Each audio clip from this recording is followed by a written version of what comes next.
жерлердің қасиетті мекені болады.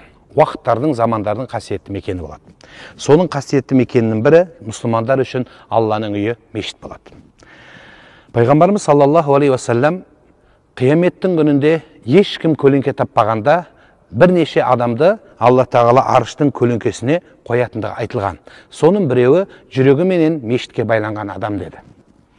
Бір адамнан мен сұрап едім, бұл дүниеден шығып кететін болсақ, сіз нені қимайсыз дегенде, бұл дүниеден шығып кететін болсам, мен тек қана бір жерді қимайым деді. Ол мешіт деді. Мешіт суджуд, басымызды сәждеге қоятын құтты мекен. Әл-мәсжиду бұйытулла, мешіт Алланың үйі. Сондықтан біздің жүректеріміз мешітті көргенде, мешіттің көкпен таласқан мұнарасын көргенде, оның даусынан шыққан азанның даусын естігенде, әр мұсылманның жүрегі қуанады. Тәуелсіз елімізде мешіттер мәңгі болсын.